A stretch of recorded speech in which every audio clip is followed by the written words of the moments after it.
अब देखिए कि एक एंजाममेंट का यूज़ किस तरीके से किया जाता है पोइट के द्वारा।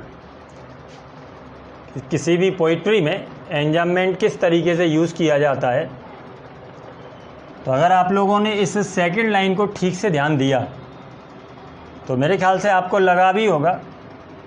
एक बार फिर से देखिए इन दोनों लाइनों को। वो क्या कहता है कि इफ़ यू कैन मेक,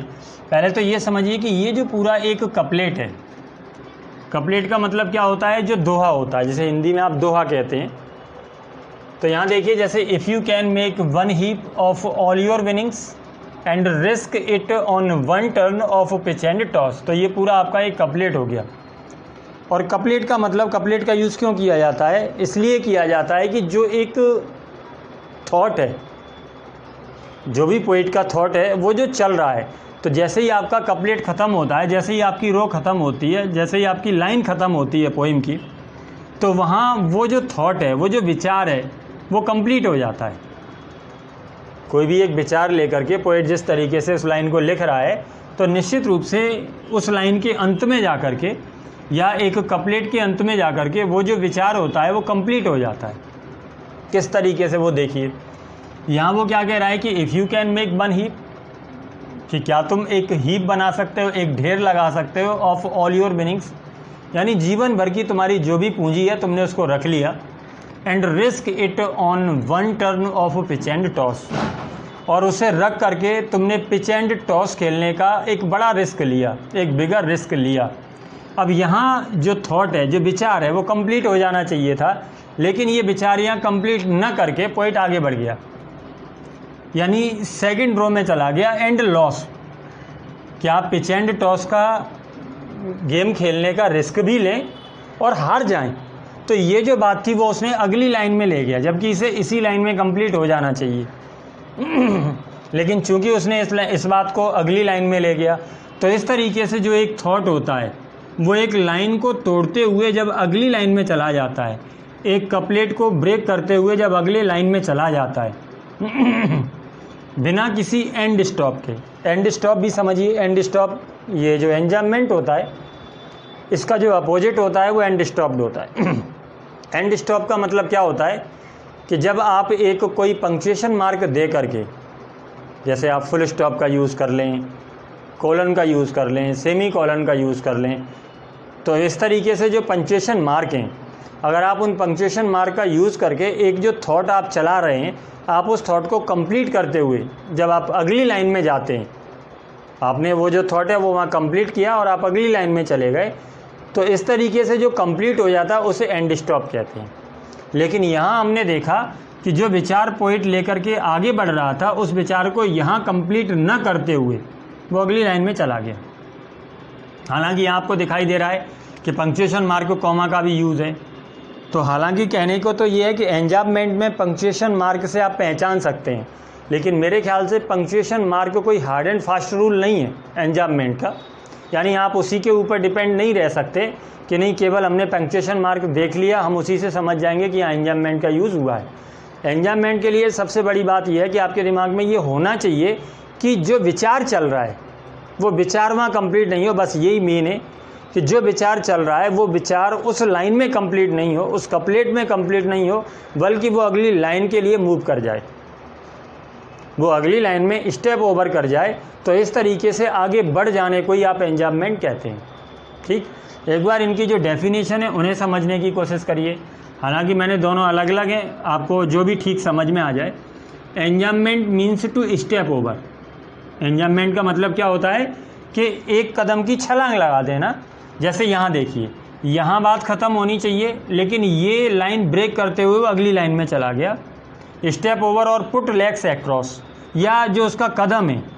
वो पार करते हुए किसी दूसरी लाइन में चले जाना। इन पोइट्री में it means moving over from one line to another. Poetry में इसका मतलब क्या होता है कि मूविंग ओवर, मूव कर जाना वन लाइन से दूसरी लाइन में without a terminating punctuation mark. Terminating punctuation mark का मतलब होता है कि जो समाप्ति के लिए पंक्चुएशन मार्क यूज़ करे जाते हैं, जो लाइन को कंप्लीट कर, जो थॉट को कंप्लीट करने के लिए जो पंक्चुएशन मार्क यूज़ करे जाते हैं, उन पंक्चुएशन मार्क का उपयोग किए बिना without a terminating punctuation mark, यानी उन पंक्चुएशन मार्क का उपयोग किए बिना अगर पोइट एक लाइन से दूसरी लाइन में मूव कर जाता है अपने एक विचार को लेकर के, तो इस तरीके का जो यूज़ होता है वो एंजाम्बमेंट कहलाता है। ठीक, लेकिन पंक्चुएशन मार्क यहाँ होते हुए भी कभी कभी पंक्चुएशन मार्क भी होता है और उसे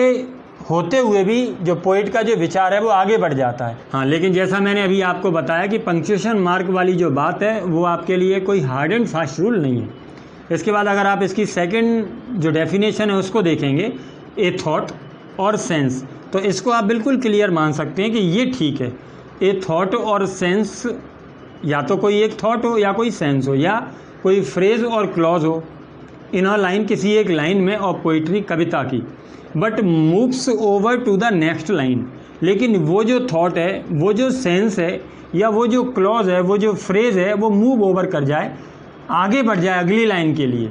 इन सिंपल वर्ड्स कि अगर आप इसे सामान्य शब्दों में समझें तो ये क्या है, एंजाम्बमेंट क्या है? इट इज़ रनिंग ऑन, कि ये आगे बढ़ा देना है, ऑफ अ सेंस, किसी भी सेंस को,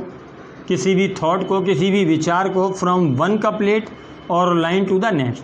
कि एक कपलेट से एक लाइन से अगली लाइन में किसी भी विचार को आगे बढ़ा देना, वो भी कैसे? विदाउट अ मेजर पॉज, बिना एक मेजर पॉज दिए हुए, बिना कोई एंड स्टॉप दिए हुए उसे आगे बढ़ा देना। तो इसे आप बिल्कुल सिंपल वर्ड में भी समझ सकते हैं।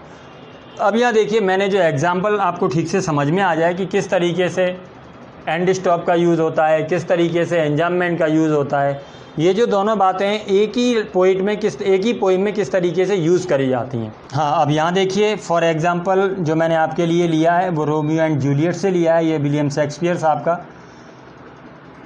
सबसे पहले यहाँ आपको इस तरीके से समझना है कि आपको समझ में आ जाए कि एंड स्टॉप क्या होता है और एंजाम्बमेंट क्या होता है। तो मेरे ख्याल से डेफिनेशन आपको ठीक से समझ में आ गई होंगी कि कोई भी जो सेंस होता है, कोई भी जो थॉट होता है, वो एक लाइन में कंप्लीट न होकर के अगली लाइन तक चले जाना, बस यही एंजाम्बमेंट है। देखिए यहाँ किस तरीके से कि व्हेन ही शैल डाई, तो जो जूलियट है वो रोमियो के लिए, उसका आप कह सकते हैं कि ये जूलियट का एक आत्मभाषण है, एक इच्छा व्यक्त करी है उसने कि व्हेन ही शैल डाई, जब वो मर जाए। अब यहाँ जो उसका सेंस है वो कंप्लीट हो जाना चाहिए था, लेकिन यहाँ कंप्लीट न होते हुए इसी सेंस को आगे तक ले गया। किस तरीके से कि take him and cut him out in little stars, कि उसको छोटे छोटे टुकड़ों में बांट दिया जाए, जब वो मर जाए तो उसे लेकर के उसके छोटे छोटे स्टार्स बन जाएं। And he will make the face of haven so fine, and he will make, और वो बनाएगा, वो जो स्टार्स बनेंगे उन स्टार से जो उसका रोमियो है वो बनाएगा, क्या बनाएगा? द फेस ऑफ हेवन, आकाश का जो मुखड़ा है वो इतना सुंदर बनाएगा, that all the world will be in love with night, all the world, कि जो पूरी दुनिया होगी, विल बी, वो होगी, इन लव, प्यार में, विद नाइट, यानी रात्रि में उसके साथ पूरी दुनिया प्यार में पड़ेगी। And pay no worship to the गेरेस्ट सन, और गेरेस्ट सन का मतलब जो चमकीला सूर्य है, चमकीले सूर्य का मतलब दिन के होने से है यहाँ। And pay no worship to the गेरेस्ट सन, और कोई भी दिन के निकलने की इच्छा व्यक्त नहीं करेगा, कोई भी दिन के निकलने के लिए वर्शिप नहीं करेगा, कोई नहीं चाहेगा कि दिन निकले। अब यहाँ देखिए कि किस तरीके से एक सेंस एक लाइन को ब्रेक करते हुए अगली लाइन में चला गया, और कहाँ एंड स्टॉप का यूज़ हुआ है, कहाँ एंजाम्बमेंट का यूज़ हुआ है। जैसे यहाँ देखिए कि व्हेन ही शैल डाई, मैंने क्या बताया था कि चाहे तो एक कपलेट को ब्रेक करते हुए अगली कपलेट में चला जाना। जैसे यहाँ देखिए कि इस कपलेट को ब्रेक करते हुए पूरी बात ये थी कि क्या आप रिस्क ले सकते हैं, यहाँ बात क्या थी कि क्या आप रिस्क ले सकते हैं, पिच एंड टॉस, यानी एक बड़ा रिस्क ले सकते हैं पिच एंड टॉस खेलने का, और केवल खेलने तक उसका जो विचार है वो कंप्लीट नहीं हुआ, और हार जाएं, यहाँ बात कंप्लीट होती है। लेकिन और हार जाएं तो ये जो विचार है वो इस कपलेट को ब्रेक करते, यानी इस कपलेट में कंप्लीट न हो करके अगले में चला गया, तो इसलिए यहाँ एंजाम्बमेंट का यूज़ हुआ है। ठीक ऐसे यहाँ देखिए, चाहे तो कपलेट को चाहे तो लाइन को, यहाँ देखिए यहाँ लाइन की बात है कि व्हेन ही शैल डाई, कि जब वो मर जाए। इसके बाद ये जो विचार है कि केवल यहाँ कंप्लीट नहीं हुआ और आगे बढ़ा, तो क्या हो कि take him and cut him out in little stars, यहाँ जो विचार चल रहा था ये कंप्लीट यहाँ हुआ। इसका मतलब यहाँ उसने एंड स्टॉप का यूज़ किया, और यहाँ उसने एंजाममेंट का यूज़ किया। इसके बाद अगली लाइन में देखिए, and he will make the face of heaven so fine, he will make the face of heaven so fine that, यहाँ भी देखिए किस तरीके से यहाँ कंप्लीट नहीं हुआ, यानी उससे जो आकाश का मुखड़ा है वो इतना सुंदर बने कि all the world will be in love with night. तो इसका मतलब यहाँ भी उसने एंजाममेंट का यूज़ किया। इसके बाद आगे, and pay no worship to the garish sun, यहाँ फिर से उसने एंड स्टॉप का यूज़ किया। तो इस तरीके से आपको समझना चाहिए कि किस तरीके से पोएम में ये जो यूज़ होता है, एंजाममेंट का यूज़ होता है या एंड स्टॉप का यूज़ होता है, इससे कोई भी जो सेंस होता है, कोई भी जो थॉट होता है, उसे आपको समझने में काफ़ी सहूलियत होती है अगर आप ये समझ पाते हैं कि यहाँ एंजाममेंट का यूज़ हुआ है या यहाँ एंड स्टॉप का यूज़ हुआ है। हालांकि इसको अगर आपको और डिटेल में समझना है तो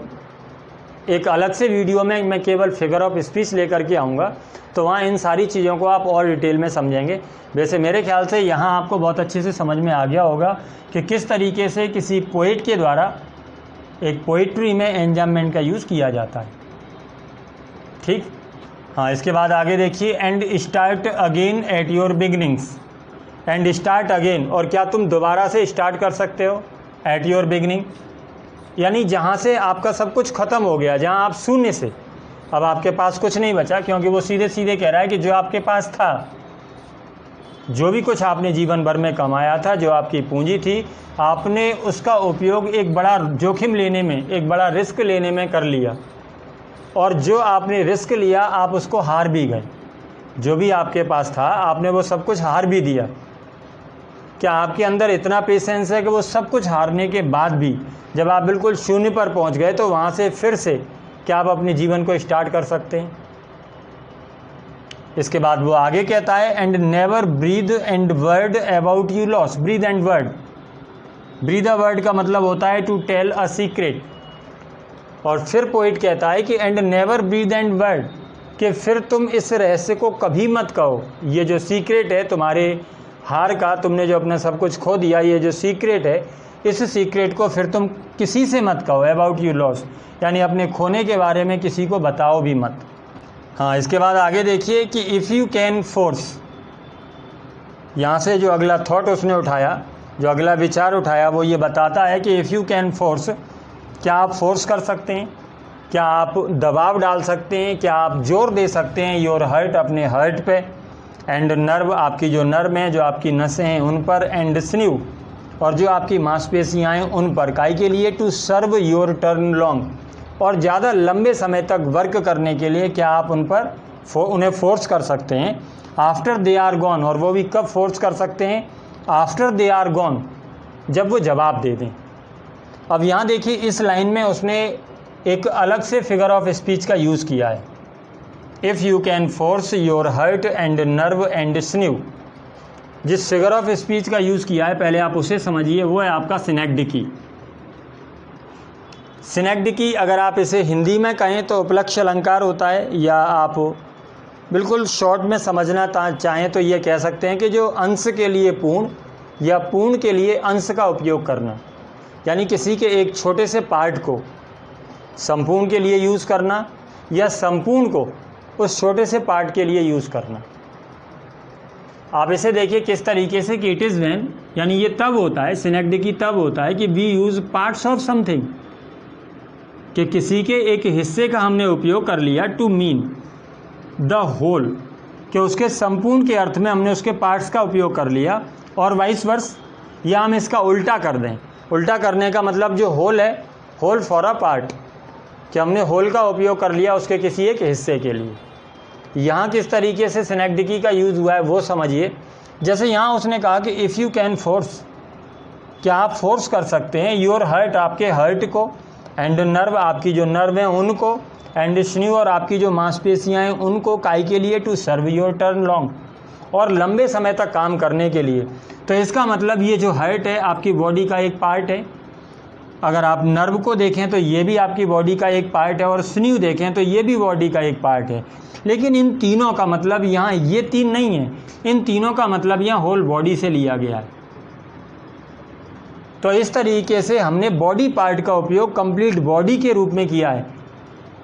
पोइट ने किस तरीके से किया है कि if you can force your heart, कि क्या तुम अपने हार्ट को, अपनी नर्व को और अपनी स्न्यू को, अपनी मांसपेशियों को फोर्स कर सकते हो। इसका मतलब कि जब ओल्ड एज में जाकर के तुम्हारा शरीर थक जाता है, ओल्ड एज में जाकर के जब तुम्हारे अंदर इतनी ताकत नहीं बचती, हाँ, लेकिन आपके अंदर जो विल पावर होती है, जो इच्छा शक्ति होती है, वो बनी रहती है, तो क्या उस एज में जाकर के भी आप अपनी बॉडी को फोर्स कर सकते हो, जबकि आपका जो शरीर है वो जवाब दे चुका हो। तो जब आपकी बॉडी आपका साथ नहीं दे रही हो, आपकी इच्छा का साथ नहीं दे रही हो, क्या ऐसी स्थिति में भी आप अपनी इच्छा के अनुरूप अपनी बॉडी से काम कराने के लिए अपनी बॉडी को फोर्स कर सकते हो? तो अगर आप इस तरीके से किसी एक पार्ट का उपयोग जो होल बॉडी है उसके रूप में कर लेते हैं, या जो होल बॉडी है उसको पार्ट के रूप में यूज़ करते हैं, तो इस तरीके के जो फिगर ऑफ स्पीच होता है उसे आप सिनेक्डिकी कहते हैं। चलिए आगे वो क्या कहता है कि एंड सो होल्ड ऑन। जैसे जब आपके अंदर कुछ भी नहीं बचा, जब आप ओल्ड एज में पहुंच जाते हैं, फिर वो कहता है कि ये कर सकते हैं और इसके बाद एंड सो होल्ड ऑन। और क्या आप डटे रह सकते हैं? When there is nothing in you, जब आपके अंदर कुछ भी नहीं है। जो सेंस उसने यहाँ लिया था कि क्या जब आपकी जो बॉडी है वो जवाब दे दे, क्या उस स्थिति में भी आप अपनी बॉडी को फोर्स कर सकते हैं और डटे रह सकते हैं। When there is nothing in you, जब तुम्हारे अंदर कुछ भी नहीं बचा एक्सेप्ट क्या, किसके सिवाय? The will. तो एक्सेप्ट द विल, केवल उस इच्छा के सिवाय, विच सेज, जो कहती है टू देम, सभी से, कि होल्ड ऑन, डटे रहो। तो जो आपसे ये कहती है कि होल्ड ऑन, डटे रहो, आपके अंदर उस विल पावर के अलावा कुछ भी नहीं बचा। अगर आप ऐसी स्थिति में भी अपनी बॉडी को फोर्स कर सकते हैं काम करने के लिए, it means you are a complete man. अगर यहाँ एक दूसरी चीज़ और देखें, हालांकि मैंने उसको पहले भी बता दिया है, नर्व एंड सर्व, इन दोनों को भी आप थोड़ा सा देखिए। जो मैंने आपको आई राइम और परफेक्ट राइम, इसके पहले जो स्टेंजा आया था उसमें मैंने आई राइम और परफेक्ट राइम को क्लियर कराया था, तो वहाँ से मेरे ख्याल से आपको समझ में आ रहा होगा कि ये भी आपके लिए परफेक्ट राइम का एग्जाम्पल है, नर्व एंड सर्व। तो आप इसको और देख सकते हैं इसमें। और इस तरीके से आपका जो जो थर्ड स्टेंजा है आपका, मेरे ख्याल से आपको इसका सेंस ठीक से समझ आ गया होगा कंप्लीट, और इसमें किन किन फिगर ऑफ स्पीच का यूज़ किया गया है वो भी आपको अच्छे से समझ में आ गया होगा, और इसका प्रत्येक पार्ट आपको समझ में आ गया होगा कि किसका यूज़ किसके लिए किया गया है। अगर आपने इसे इस तरीके से समझ लिया तो जब आप क्वेश्चन के आंसर समझेंगे तो आपको किसी तरीके की कोई प्रॉब्लम नहीं आएगी। चलिए इसके बाद देख लेते हैं इसका जो फोर्थ एंड लास्ट स्टेंजा है।